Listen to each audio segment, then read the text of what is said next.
Alright, welcome to Voiceover Session 17 Extended Edition.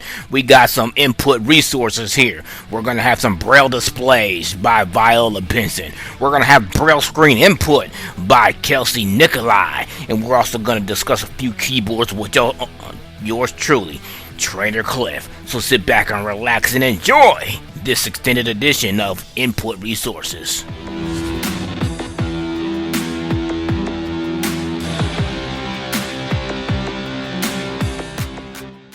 Alright, today I'm going to talk to you about some keyboards, Bluetooth keyboards. I'm not going to go over each individual command because if you want to find an entire list of those, just go to Settings, Accessibility, Voiceover, and Commands. Select the keyboard section in there and it'll tell you just about every keyboard command you need to know. Just know that you need to use one of your modifier keys, whether it's the caps lock key or the control and option key. Now you can also navigate your screen with quick nav on without having to use a modifier and just use left arrow, right arrow, up or down arrow by themselves. To turn quick nav on or off, you use to turn quick nav on and off, you push the left and right arrows together. A high tone will let you know that it's on, a lower tone will let you know that it's off. I haven't done it in a while, but you may be able to have it say quick nav on and off if you go into Settings, Accessibility, Voiceover, and Sounds. I haven't done it in a while. My settings have been set the way that I like them for probably about 4 or 5 iOS version, so I don't really mess with that stuff. I restore from a backup and keep on going. So some commands that will probably not be in there. VO Shift M will take you to the status bar, and when you're on the status bar you can do Option up arrow and that will take you to the notification center. If you do VOM on the status bar and then do Option down arrow, that will take you to your control center. Control up arrow in a folder or on your home screen will take you to the on your home screen. It is up arrow, control up arrow to go to the top. You do control up arrow to go to the bottom or the last app, which will take you all the way to the app in your dock. Is control down arrow. Let me open up a folder here. So okay, so in a folder, control down arrow will take you to your page picker, and then you can use the up arrow or the down arrow to go up and down in pages. And then once you get to the page you want, up arrow, control up arrow will take you to the first app on that page. You can also turn pages with Option left arrow and right arrow. Right arrow will take you forward, left arrow will take you back. And that's pretty much it. I mean, again, I have a couple keyboards that I like.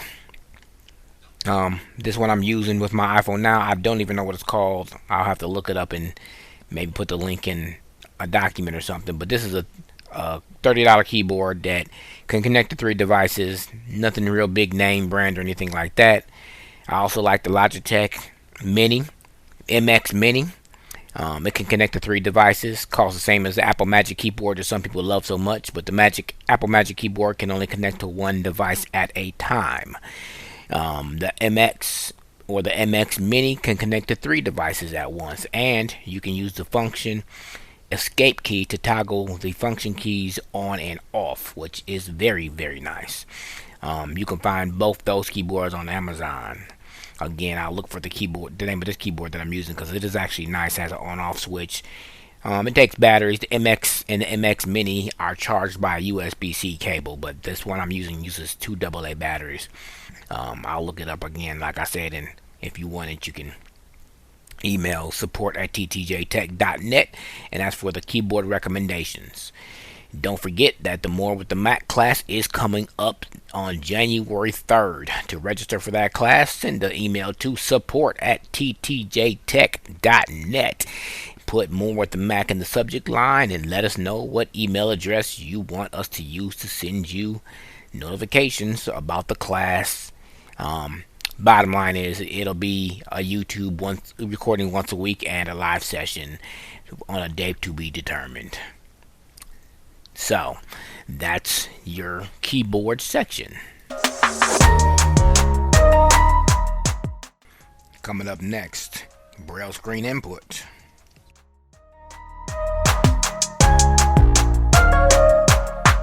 Hello everyone.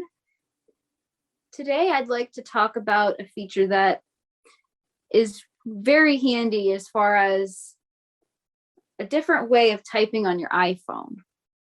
And that is Braille screen input. You may also have heard of that referred to as BSI. That's another term for Braille screen input. And what Braille screen input allows you to do is it allows you to type on your phone screen in Braille without the need for a refreshable Braille display with a Braille keyboard. While a Braille display can be handy, having the ability to do on-screen Braille can really save a lot of time, especially when you need to write a long email or a text message or anything that requires using a text field. You can even use BSI to search the web. You can also use it to locate apps on your home screen. So there's a lot of different uses for the Braille screen input. And the first thing that we need to do in order to get started using BSI is you'll need to enable it in the rotor. So in order to do that, you'll need to go into your settings. You'll go under accessibility, voiceover, and rotor, and make sure that Braille screen input is selected. Typically, Braille screen input will not be turned on by default, but if for some reason it happens to already be selected, no additional action is needed. And once the Braille screen input is enabled, you will, to access it from within a text field, you simply turn your rotor to Braille screen input. Your phone will automatically switch to landscape mode, and it will tell you which of the two modes you're in, which I'll talk about in a second, and which method of input you're using, as well as what way your phone is facing, whether your home button or charge port is to the left or to the right. And there's a couple other settings that we'll need to be aware of in terms of using BSI. You can change whether you use contracted or uncontracted Braille, and you can also decide whether you prefer UEB, or you can also use the old US English Braille code if you prefer. And these settings can be changed in settings, accessibility, voiceover, and Braille. And personally, as a beginner, if you're new to BSI, I would recommend starting out doing uncontracted Braille at first. But once you get more comfortable with it, you may decide that you prefer using contracted Braille. BSI is all about personal preference. And I use UEB, but again, you can revert it back to US English grade 2 or grade 1 if you prefer.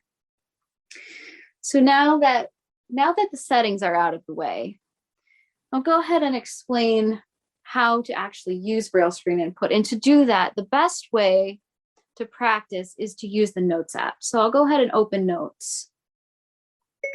Open Notes. Edit button.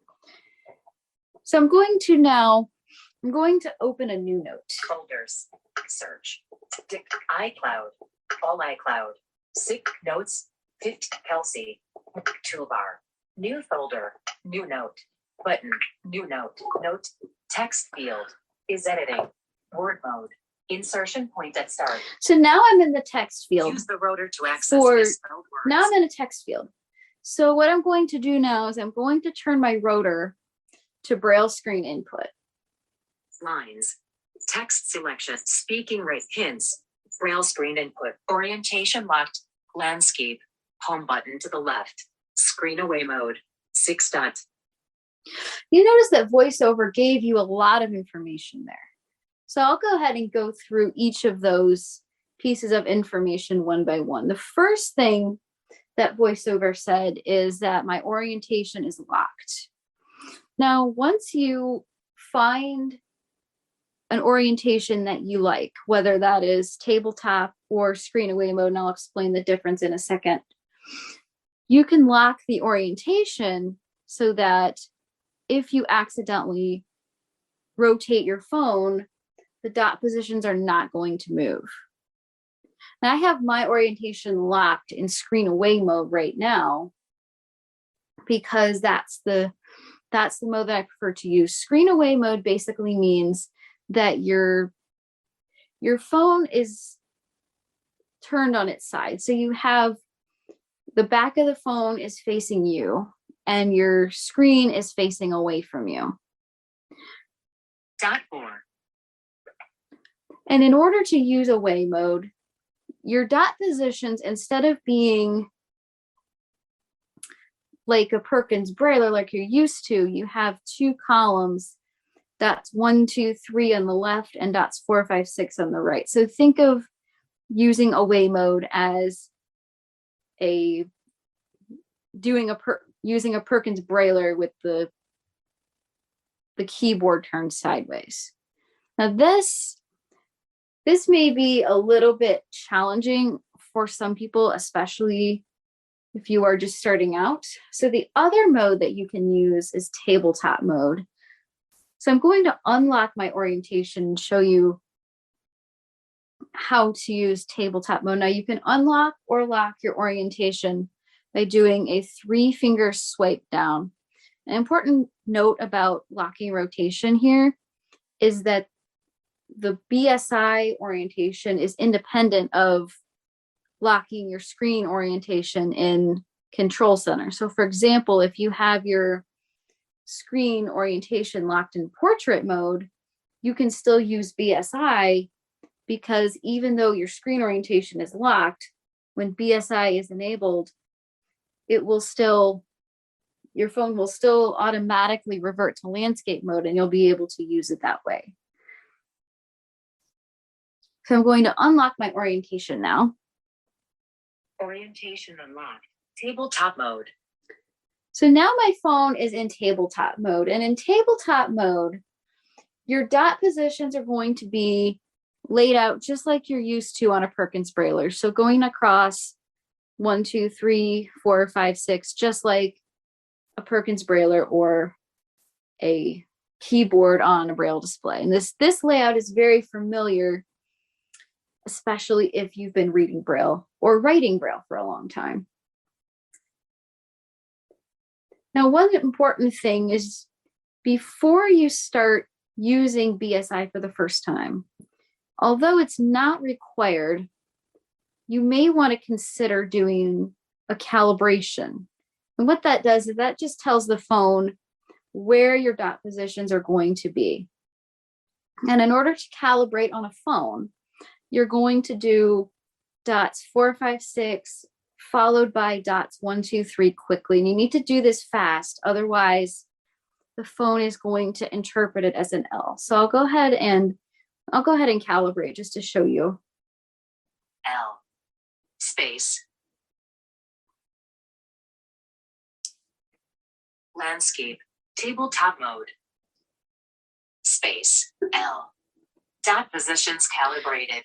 So you heard VoiceOver say there that the dot positions are calibrated. This means that now I'm ready to type. So I'll just type a quick sentence here.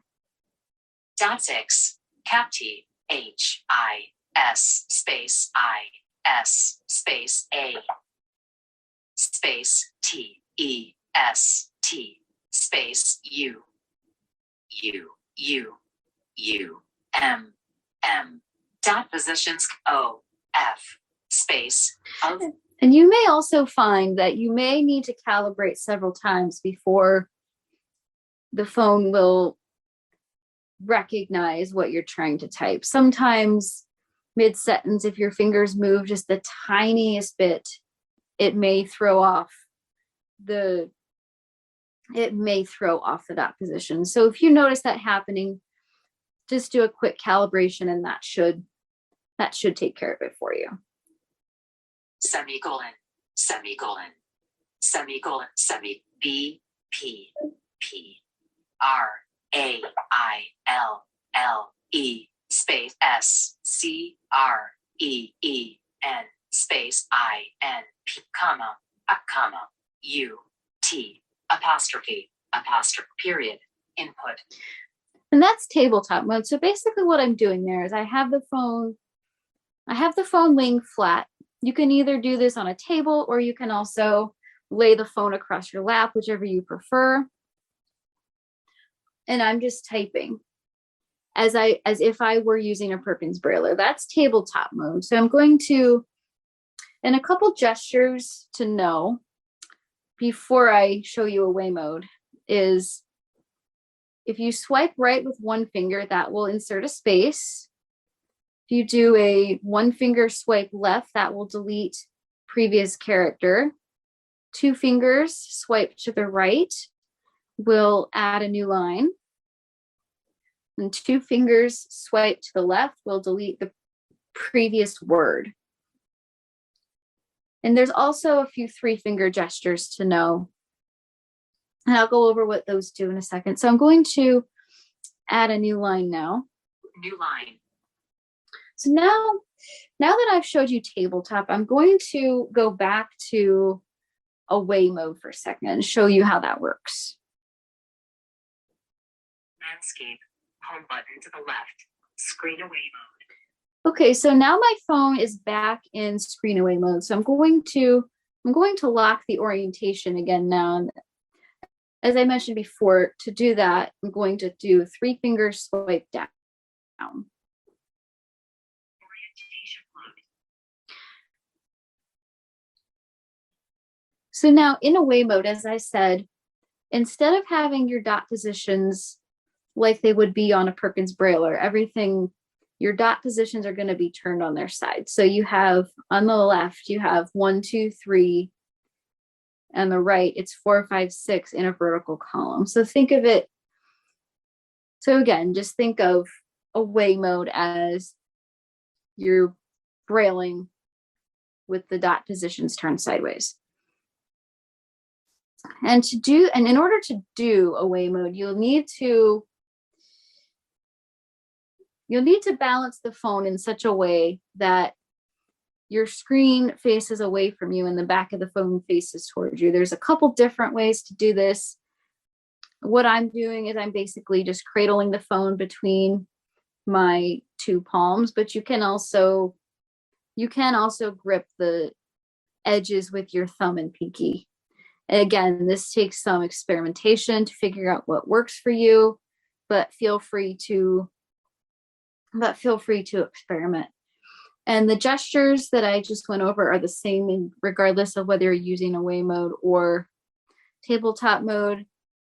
And again, it's just personal preference as to whether you prefer away mode or tabletop mode. I personally use away mode simply because I can more easily use that while standing. Tabletop mode is a little bit more difficult to text with while standing because you have to keep the phone flat in order for it to work in tabletop mode, though there are some people who are able to do that. But if you're planning to use away mode, if you're planning to do a lot of texting when you're going to be on the go, away mode is the preferred method. So I'll go ahead and type another sentence in away mode just to show you how that works. Dot 6. Cap T H E space Q Z Z U I C K space B R O W N space F O X space J U M P S space space THE space semicolon LAZY space DOG period dog. So that's an example of using away mode. Now, before I close here, I'd like to just go over a couple ways to troubleshoot Braille screen input when it does not work. The first thing to do is, if you notice that your Braille screen input, if the dots aren't in the right place or you're getting a lot of weird characters, the first thing you want to do is you want to recalibrate the dot positions. If after recalibrating you're still noticing some odd behaviors, the next thing that you want to do is simply turn off Voiceover and turn it back on. 9 times out of 10, those two troubleshooting steps will fix the majority of BSI related issues. If all else fails, you can restart your phone. You can also try disabling Braille screen input from the rotor and re-enabling it as a last resort. But typically the 2 steps mentioned above will fix the majority of any issues that may occur. And one final note about contracted Braille. I have not touched on contracted Braille too much, simply due to the fact that there are still some quirks with regards to using contracted Braille with BSI. It is doable, but it definitely is a learning curve to get that right. And if you decide to use contracted Braille, one thing to be aware of is if you're using a phone, it is not possible to do an FOR sign, simply because the phone does not register all 6 dots at once. So what you'll need to do is you'll need to press down several dots, let go of 1 or 2, press the remaining dots, and then lift all 6 fingers at once. But it may be simpler to simply type out FOR. So that's an overview of Braille screen input and how it can be used within text fields.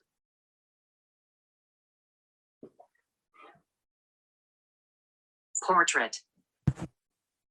All right, thanks for that presentation. A couple of questions I have, because I don't use BSI, but I've heard, buzz around the water cooler, for lack of a better term. Does it work better on iPads because you have more space, or is it more difficult because the calibration or the spacing is a little different? It's personal preference. I find it a little bit easier on the phone, although I have mastered it on my iPad mini. I will say that the full size iPads are a little bit trickier just due to how big the screen is, but the mini definitely seems to work a lot better with BSI than my previous iPad did. And it would be a little more difficult for somebody with a smaller phone that have bigger hands or wider fingers, I guess.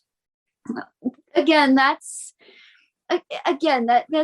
really kind of difficult to answer that, because everybody's going to hold their phone slightly differently. So so you'll need to compensate for,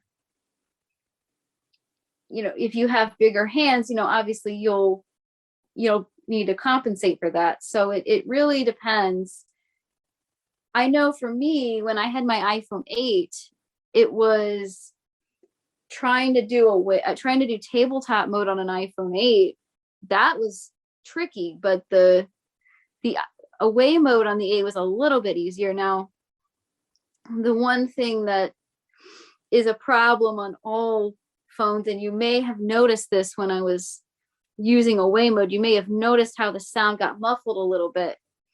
That's because when you're doing away mode, you have to you're basically cradling the phone with your palm. So it's easy to mute that bottom speaker when you're typing because you're trying to balance the phone. So that's one thing that you'll need to be aware of when you're using away mode, is that you may inadvertently mute the speaker without meaning to. Okay. Well, again, I'm not a BSI user, but hey, for those who are, I hope this presentation helps you. Well, I'd like to thank Chelsea for that great demonstration, and see you next time. All right, we will wrap this up with Bluetooth Braille displays. Hi, everyone. I'm Viola Benson, and I do a lot of assistive technology training. And I met Kliph last year when I started doing the iPad for All Computing. Was my first class. I was impressed with the team, and I thought I would like to share my knowledge about Braille displays because they didn't talk about it then. And so I thought it might be interesting to share it from that perspective. I have humanware displays. I have the Focus 14 5th generation. I have an e-reader from the library. So I have access to several different models. When you're using a Braille display, you aren't using a keyboard such as a QWERTY keyboard like your Magic keyboard or any other Bluetooth keyboard. You're using your Braille display, which has a Braille keyboard. It usually has the 6 keys, 1, 2, 3, space bar, 4, 5, 6, and then 7 is the backspace and 8 is the enter key. So for the Braille displays, they call it an 8-key keyboard now. So when they're doing that, they're including the space bar, the 6 keys, and the backspace and the enter key. And when you're using the keys, you're creating cords out of them to go to connect to once you've connected to your iPhone, iPad, Mac, whatever Apple device you're using. And connecting them is fairly easy, depending on the model you have. If you have a Focus 14 or 40 or anything older than that, you're going to have to go under accessibility. You go under settings, accessibility, voiceover, and Braille. Now, I'm not demonstrating it, but if you already know how to use your Apple device, you'll know that when you go under settings, you swipe to the right to accessibility, double tap on that, and then you swipe to the right, and then go on voiceover, double tap on it, and then go to the right again till you find Braille, and you double tap on that. So I'm assuming that you know all this. Then under Braille, you'll have different options you can change. You can change the input and the output. Say if you double tap on Braille input, you're telling the phone that you would like to be able to input in computer Braille, 8, which is 8-dot Braille, 6-dot Braille, or contracted Braille, which means the old-fashioned grade 2 that a lot of us know and love, and some of us have adapted UEB, some of us have not. And the same thing so you choose what you want to do in there, and then you have to, I'll explain how you go back and forth then you go back on your back button and double tap on it, and then you're back to the main menu. Then you go to the right and you choose your next, which is your output. So this is what you want to see when you look at your Braille display. Do you want, again, computer Braille, non-contracted 8-dot Braille, or contracted 6-dot Braille? You can see everything in grade 2.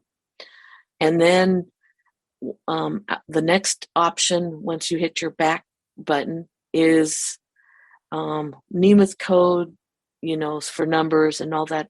I suggest you keep all those on because The other options are panning. You can turn that on or off. I would probably leave those alone unless you get pretty familiar with it, then you can make your own decisions.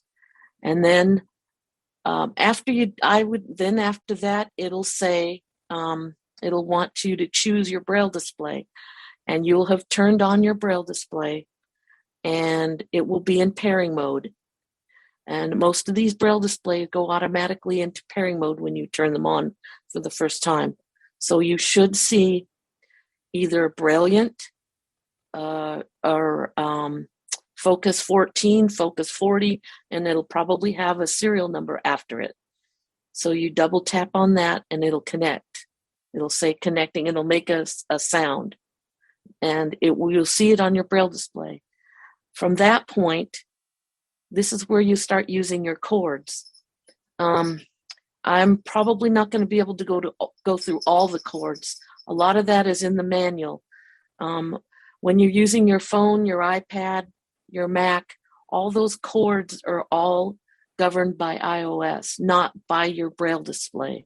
So whatever they've programmed it is what you'll have to do. So say you want to go back to your back button, you will do 1, 2, 3 plus the space bar. So it's like if you're like voiceover commands, you'll hit your VO key and another combination. It's the same thing on your Braille display. You'll hold the space bar and together hold down the L key, or 1, 2, 3, and that'll take you back to your back button. Now to activate a back button, you do a 3-6 chord, which means space bar with the keys 3-6, and that'll take you back a step. And like I always go back all the way back to the beginning.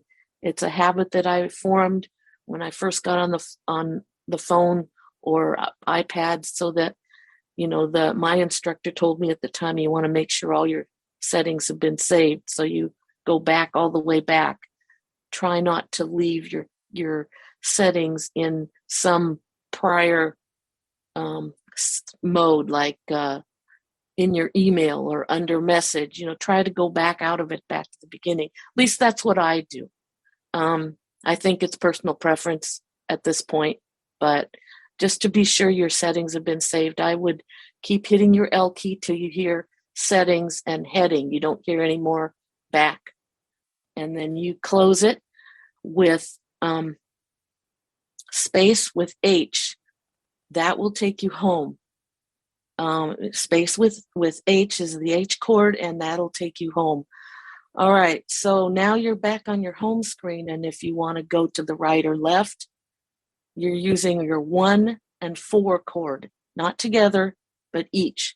1 takes you to the left, and 4 chord takes you to the right. And you can go, just hold down your space bar. You don't have to let go of your space bar and keep hitting. You can hold down your space bar and tap 4. And each time you do that, it'll move you forward. You don't have to do the combination all the time, and depending on your Braille display, that will also depend on if you can do that. The better ones, you can hold down your space bar and tap the 4 and 4 and 4. Again, going to the top left, space with 1, 2, 3, and to go to the end, it's space with 4, 5, 6. To go to the status bar, for instance, you do space with S, 2, 3, 4. So to learn all these are all in your manuals. They like to put in all the keystrokes that work with iOS, that work with Windows, that work with JAWS, that work with NVDA, that work with Apple. They like to put them all in the menu. Freedom Scientific has separate documents in the under the support pages. You can find what works better with JAWS, it works better with. So if you have a Focus 14 or 40, you can find all that information. Humanware, the same thing. They have a very extensive manual, and Humanware put it all in the manual. You can find all your iOS commands in there, how to get to the status menu, how to get to the top, how to get out of it. Sometimes your Braille display gets stuck, and the way to get out of that is usually a B chord, so space with 1, 2. If you get stuck and you try to move your Braille display and it won't move, that's a good way. A lot of times I'll even just touch my screen to get it out of whatever it's in. Sometimes that works. Basically, that's how you connect. You can use your Braille display for answering calls, for using it for as a media player. You can turn volume up and down and play. All those commands are in your manual. I don't think I have time to go through all the commands, but that's basically it in a nutshell. It's not very difficult. Just follow your manual instructions. I wouldn't go to Kliph and Matt and say, how come it didn't work? Because they don't know, first of all, which Braille display you have, which iOS version you're running. That has a lot to do with it. Hopefully you're running 15, because there were some problems with some of the Braille displays in 13 and 14. So now I stepped away for a second, but did you mention that the settings that you do under accessibility are only contingent while you're just connected to the device? Because once you go into like your note taker or a book you have on board, those settings go away, right? Well, if you go into like your apps, no, they don't. If you're using your Braille display within an app, like email or messages, no, they don't go away. Right, but what I'm saying is once you leave your home screen of your phone, like say you disconnect from your phone, you go into the note taker built into your display, or you go to a book. Then you have to, well, sometimes they're a lot the same. Like a lot of these commands are universal, like home and end and going to the left and the top of the document and bottom, the key chords for, yes, but once you disconnect from and the best way, by the way, since Kliph brought it up, when you're done with your Braille display and your phone, you want to go back to just using your phone. Do me a favor, because this will cause more problems with Bluetooth if you don't. Lock your phone first, and then turn off your Braille display. Do that, and then the next time you go to connect your Braille display, have your phone locked, turn your Braille display on, and then unlock your phone. That way it'll automatically connect. You won't have to go through the pairing process and figure out why it's not connecting. And that some reason iOS likes it that way. It's doesn't matter if it's an iPad or a phone. I'm not sure about the Mac because I haven't connected to my new Mac yet, which I haven't got. But with the Braille display so far, it's better if you have your phone locked to begin with before you activate your before you turn on your display while your phone is still locked. Anything else, Kliph, that I've forgotten that you'd like to know? No, I think that pretty much covers. I mean, we're not trying to give them a crash course because that's what the manual is for, but we just want to make sure that they know the basics, how to connect, disconnect, where to go to change their settings. And pretty much after that, you got to, not be scared to mess something up. I mean, because push comes to shove, just go back home and start over again. So that's right. Yeah, that's exactly right. Well, thank you, Kliph, for having me. All right. We'd like to thank Viola Benson for that great demonstration in how to connect, pair, and navigate iOS with the Braille display. And see you next time.